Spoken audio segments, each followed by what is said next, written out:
Hoy en Lengua Larga.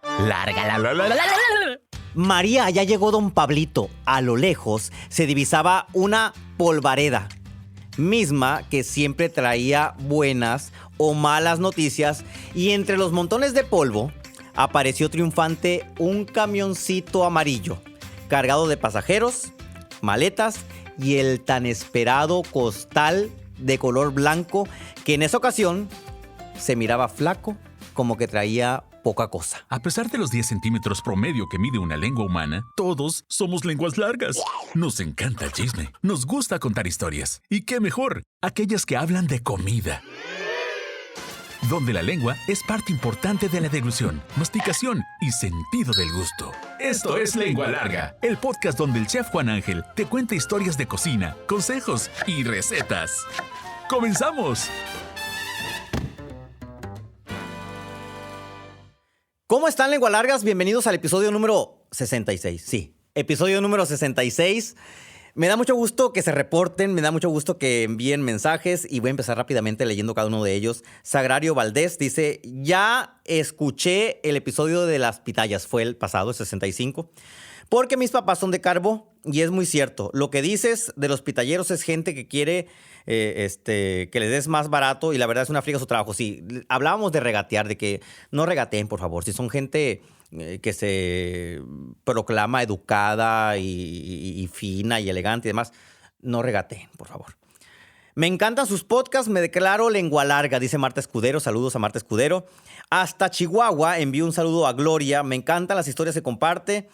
Es tan buen narrador que hace que me transporte y sea partícipe. Gracias. Ese es un halago que agradezco mucho. Eduardo Saldívar, nos encantó el podcast de la pitaya. Tenemos amigos de Carbó y se los reenviamos. Gracias por hacer eso. Eso no tiene cómo recompensarse ni pagarse el que compartan los contenidos que generamos. Acabo de ver el podcast de la pitaya y coincido con usted sobre las personas que no valoran cuánto trabajo hay detrás de llevarnos a la boca un fruto de estos. Y no solo mucho trabajo, sino mucho riesgo. Exactamente, ya que cuando van al desierto pueden encontrarse serpientes, pueden encontrarse animales venenosos, pueden deshidratarse, tener un golpe de calor y todavía uno anda regateando.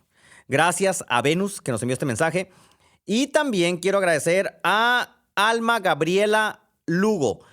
Me hacen el día con el podcast. Para mí la pitaya, pongan atención, es un caviar. Me encantó ese nombre. Yo le decía que era como oro rojo, pero no, pues no. Vamos a decirle mejor el caviar sonorense. No hay temporada de pitayas que no me coma una cubeta llena yo solas. Y vivo en Obregón. Obregón está como a 3-4 horas de Carbó, más o menos, de donde narré el episodio de la pitaya, que fue el anterior. Así que ella se transporta con una cubeta de pitayas a 3 kilómetros de distancia. Bueno, a 3 horas de distancia. Saludos a Rosario, de la Ciudad de México. Me hizo llorar con la última comida. Así se llamó el episodio antepasado, el 64, ¿sí? Cada día me declaro lengua larga al escuchar el podcast. Definitivamente lo mejor que nos llevamos son los recuerdos que formamos con nuestros seres queridos, incluyendo a nuestros hijos de 4 patas. Me remontaste al momento en que mi perrita de 16 años se despidió de mí. Como era diabética, le voy a pasar una foto a Daniel. Nos envió una foto, de hecho, Rosario, de la perrita. Se parecía mucho a Rufo, de hecho, de quien narré en el episodio que comenta ella. Como era diabética, le daba chayotes cocidos. Aparte de la comida especial para diabéticos, se le encantaban. Terminaba con los bigotes todos tiesos. Ellos nos hacen la vida. Confirmo y reconfirmo eso. Se fue muy feliz porque le dimos lo mejor que tenemos y lo rodeamos de mucho amor, su papá y yo. Saludos, Rosario, un abrazo.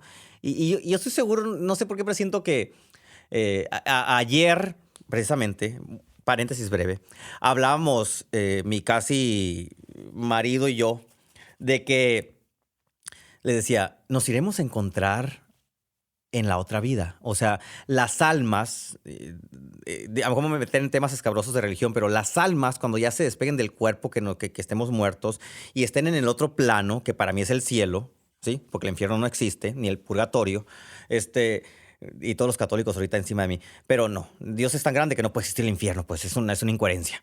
Entonces, nos iremos a encontrar, le decía a Eric. Y lo pensaba, me iré a encontrar a Jonás en su momento también. O sea, y yo estoy seguro que sí. Entonces, estoy seguro, Rosario, que así va a ser. Ahora sí, iniciamos.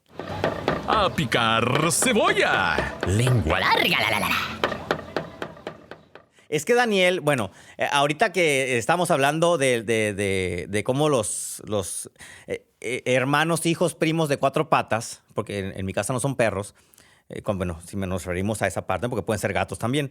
Dice Daniel que sí es cierto, la leyenda dice que los perros son guías para llegar al otro plano, pues, ¿no? Vean la película de Coco. Yo tenía pensado que eran nada más los xoloescuincles, como perros sagrados, pero no, son cualquiera. Entonces cualquiera de ellos nos pueden guiar. Ahora sí empezamos. La historia comienza así. María, ya llegó don Pablito. A lo lejos se divisaba una polvareda. Imagínense, la calle silencia, el piso con grava y tierra suelta, casas a los dos laterales de ese piso, de esa calle llena de tierra. No había gran cantidad de vehículos. Lo que caminaban por esa calle eran burros sueltos que andaban ahí pastando el poquito zacate que nacía alrededor. Uno que otro perro, un gato echado encima de un brazo de un árbol y de repente un ruidajo y una polvareda.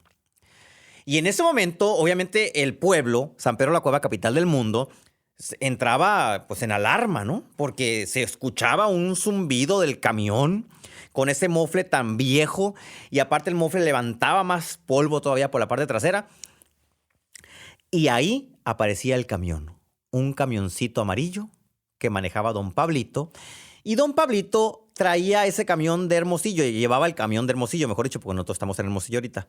De Hermosillo a San Pedro la Cueva y de San Pedro la Cueva a Hermosillo transportaba gente, pasajeros, maletas, cajas llenas de cosas.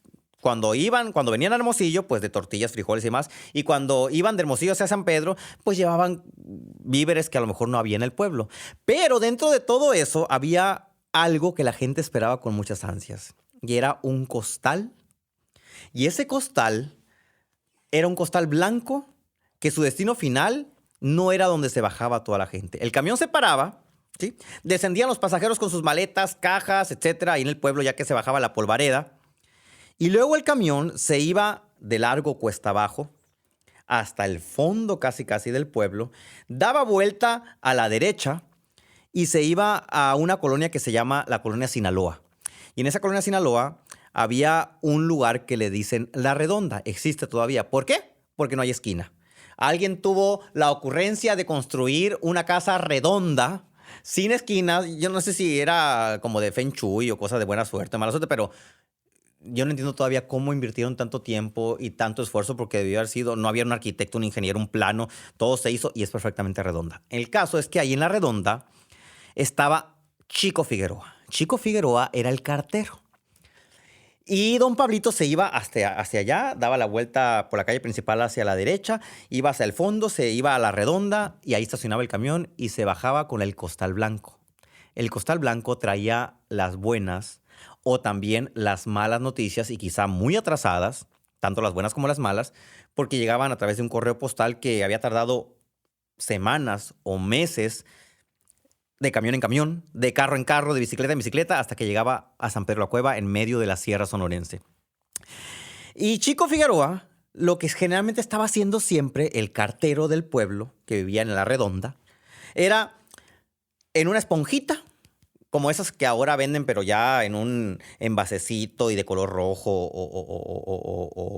o azul. En una esponjita tenía como un moco pegajoso. Y con ese moco, él se encargaba de revisar cada carta que iba de salida para que fuera sellada.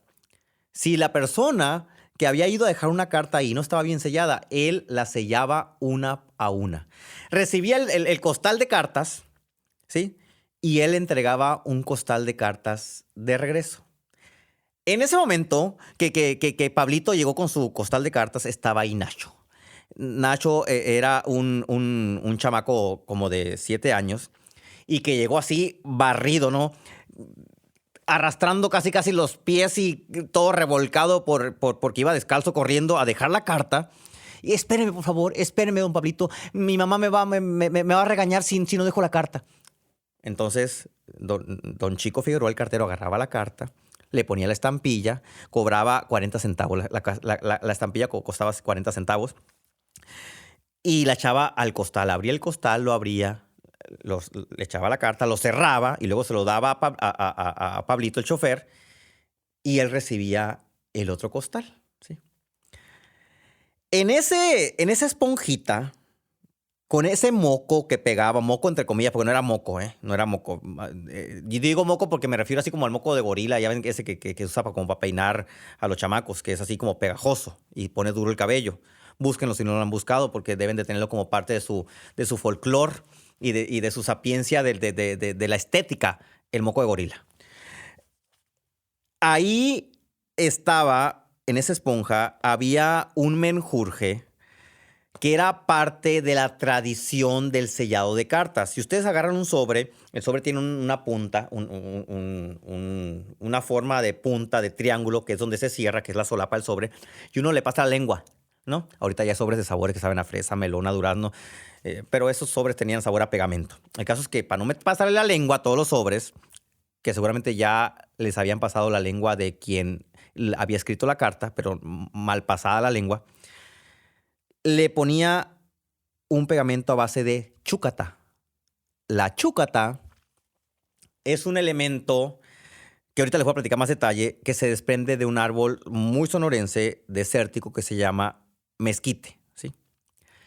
Mientras Chico, el cartero, estaba pegando cartas con la chúcata de la esponjita que estaba en la base de su escritorio, de la redonda, la Prietusca estaba encaramada en un mezquite. ¿Sí? Escena 2. La Prietusca tenía como mayor diversión en la vida encaramarse los mezquites para buscar en la parte más alta los brotes estos, el sudor, le digo yo, del mezquite, que ahorita les voy a decir de qué se trata, que es algo como un sudor, para comérselas. La chúcatas es una resina comestible que tiene un sabor a veces dulzón, tiene un sabor a veces ácido, tiene una textura que uno no puede dejar de comer. Pareciera que las chúcatas tienen glutamato monosódico, que es lo que a uno le dilata las papilas para seguir comiendo, y no puedes dejar de comer chúcatas. Y la Prietusca se subió a ese mezquite y ahí recolectaba las chúcatas desde lo más alto, porque obviamente todo el mundo que pasaba por el mezquite o que pasa por un mezquite agarra las chúcatas que están en la parte baja. Pero nadie se quiere encaramar para agarrar las que están así, unas bolas que parecen canicas esas grandotas. Años más tarde, Nachito, el hijo, ¿sí?, de doña Teresa, ya van a saber quién es, quienes han escuchado los podcasts anteriores, empezó a caminar agarrado de la mano de la Prietusca. Y como actividad principal de ese agarrado romántico de manos era buscar chúcatas. ¿Sí? Y esa actividad de la búsqueda de chúcatas yo creo que es una de las diversiones más blancas, más transparentes que pueda haber como ritual de paseo sonorense. Quienes viven a lo mejor en una ciudad y tienen una alameda, pues van y pasan en la alameda y buscan al elotero, al churrero, al de las papas, al de los esquites. Quienes viven cerca de un río van y pasean al río. Quienes vivimos en el desierto, ¿sí?, y en algunos municipios de Sonora se utiliza o se usa salir a pasear para buscar chúcatas. Y te llevas tu bolsita y buscas chúcatas.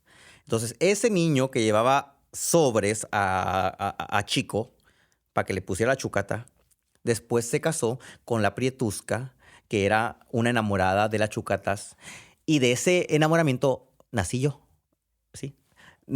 Y ahí van a entender por qué mi amor por esta resina que son las chúcatas. ¿Para qué sirven las chúcatas? Para muchas cosas. Una de ellas, que es la que usa mi mamá, la Prietusca, es para ir al baño. La chúcata es un laxante natural, ¿sí?, que no cuesta nada. Es silvestre. No se puede, o sea, no hay una manera científicamente comprobada de hacer que un mezquite produzca más chúcata. Se da de manera silvestre y uno tiene que ir a tomarla y sí hay lugares donde las venden, ¿eh? Si van a esos lugares que venden herbolaria y demás, van a encontrar bolsitas de chúcata, pero es a veces muy poco probable que sean realmente de mezquite. Las pueden tomar de otra cosa y no son tan cercanas a la realidad que yo les estoy contando. Pueden ser de otro árbol. Por eso, cuando a ustedes les dicen, come chúcata, ¿sí? Hace alusión a que vete al baño. Sí, así de, es como las chúcatas es un laxante natural, el dicho de come chúcata hace alusión a eso así, de vete al baño a zurrar, pues. O sea, no estés fregando. Vete al baño y haciendo denotación de que el baño es como el peor lugar de la casa. Para mí no es el peor lugar de la casa. Yo creo que los mayores placeres que uno tiene en la vida es cuando va al baño de una manera sin mucho esfuerzo. Pero si te mandan a comer chúcata, te están mandando al baño. Al peor lugar de la casa. A revolver los frijolitos. ¡Lengua larga! ¡La!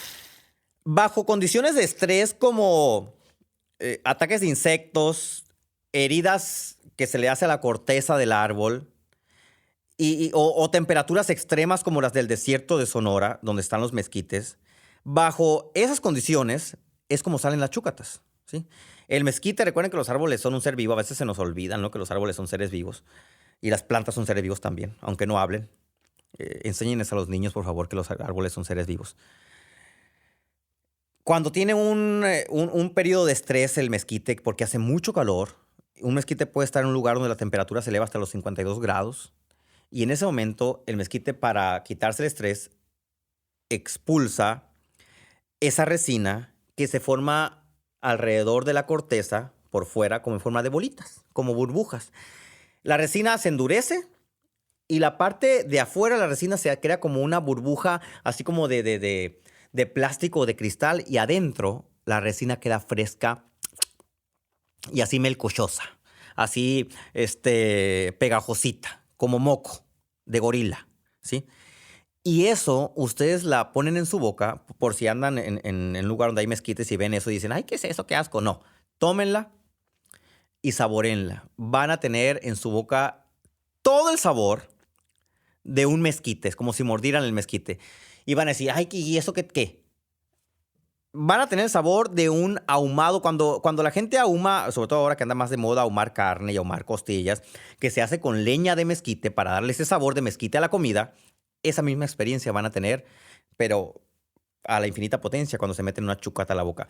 La goma de mezquite, ¿sí? Esta chúcata es utilizada como estabilizante y emulsionante en la industria alimentaria. ¿Qué significa eso? Cuando ustedes juntan agua y aceite para hacer una vinagreta o agua y vinagre para hacer una vinagreta, ya ven que a veces no se logra juntar porque las burbujitas de aceite se separan de las de agua. Es porque se hizo una mala emulsión, ¿sí? Eso es una emulsión cuando tratas de juntar un líquido y un aceite. La chúcata ayuda en la industria alimentaria a que ese agua y ese aceite, o ese vinagre y ese aceite, se unan por completo y no se vuelvan a separar, ¿sí? Y es un producto que está en constante investigación por el Centro se me fue el nombre, por el CIAT. Centro de Investigación de Alimentos Centro... Tengo que buscarlo porque no puede ser que no me... Estuve haciendo investigaciones y trabajos en el CIAT cuando estaba en la universidad y ahora no me acuerdo de la... Centro de Investigación en Alimentación y Desarrollo, que es un centro de investigación que está aquí en Sonora, y ellos se encargan de investigar esto y han descubierto que además es un analgésico, ¿sí? Para quitar el dolor. Es un emulsionante, es una resina que sirve para quienes están estreñidos o estreñidas, y además sirven para que las frutas y las verduras tengan un mayor tiempo de duración en el anaquel encima de un pastel. Por ejemplo, cuando ven ustedes las fresas así brillantes, quizá ese brillo pueda ser producto de una chúcata. Échale queso. ¡Lengua larga! ¡La! ¿Qué se puede hacer con chúcatas? Se puede hacer un dulce de chúcata o se puede hacer un agua de chúcata.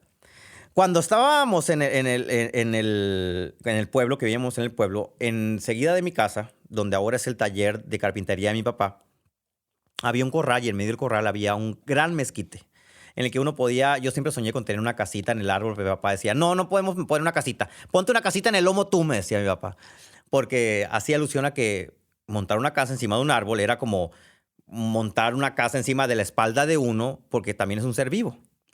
Entonces, lo que hacíamos era encaramarnos al mezquite para seguir la tradición de mi mamá, la prietusca, y tomar las chúcatas. Y las chúcatas las poníamos en un tazón de peltre que tenía unas flores anaranjadas con hojitas azules. Yo no sé de dónde son esas flores, pero así era el tazón de peltre. Y mamá nos los pasaba y ahí les poníamos todas las chúcatas. En una temporada de verano, ¿sí?, podíamos encontrar y llenar ese tazón 5, 6, 7 veces porque el árbol seguía exudando y seguía sacando la resina.